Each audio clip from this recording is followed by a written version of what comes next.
ವಾಲ್ಮೀಕಿ ಮಹರ್ಷಿ ಹೆಸರು ರತ್ನಾಕರ್. ಕಾಡಲ್ಲಿ ಒಬ್ಬ ಕಳ್ಳ ಜೀವನ ಯಾರನ್ನಾರು ಹೊಡೆಯೋದು, ಕಳ್ಳತನ ಮಾಡೋದು, ಪ್ರಾಣಿಗಳು ಒಬ್ಬ ರಾಕ್ಷಸ ಧ್ಯಾನ ಕೂತ್ಕೊಂಡ್ರು. ವರ್ಷಗಳು ಕೂತ್ಕೊಂಡ್ರು, ಕಣ್ಣು ಬಿಟ್ಟಿಲ್ಲ ಅವರು. ಅವ್ರ ಮೇಲೆ ಹುತ್ತನೇ ಸೃಷ್ಟಿಯಾಯಿತು. ಆ ಹುತ್ತನ ವಾಲ್ಮೀಕಂ ಅಂತಾರೆ ಸ್ಯಾನ್ಸ್ಕ್ರಿಟಲ್ಲಿ. ಕಣ್ಣು ಮುಚ್ಚಿದಾಗ ಅವರ ಹೆಸರು ರತ್ನಾಕರ್, ಕಣ್ಣು ಬಿಟ್ಟಿದಾಗ ವಾಲ್ಮೀಕಿ ಮಹರ್ಷಿ. ಒಬ್ಬ ಕಳ್ಳ ಕಾಲೇಜ್ಗೆ ಹೋಗಲಿಲ್ಲ, ಸ್ಕೂಲ್ಗೆ ಹೋಗಲಿಲ್ಲ, ಒಂದು ಪುಸ್ತಕ ಓದಲಿಲ್ಲ, ದಿವ್ಯ ನೇತ್ರದಿಂದ ರಾಮಾಯಣ ಮಹಾಕಾವ್ಯ ಬರೆದಿದ್ದಾರೆ. ಅಷ್ಟು ಜ್ಞಾನ ಎಲ್ಲಿತ್ತು? ಒಳಗಿತ್ತಲ್ಲ. ಎಷ್ಟು ಒಳಗೆ ಹೋಗಿದ್ದಾರೆ? ವರ್ಷಗಳು. ಒಬ್ಬ ಕಳ್ಳ ಮಹರ್ಷಿಯಾಗಿ ರಾಮಾಯಣ ಕಾವ್ಯ ಬರೆಯೋಕ್ಕೆ ಕಾರಣ ಸಾಧನೆ.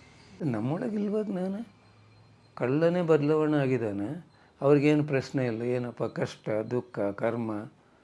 ಯಾಕೆ? ಆ ಜ್ಞಾನವನ್ನು ಮಹರ್ಷಿ ಆಗಿದ್ದಾರಲ್ಲ.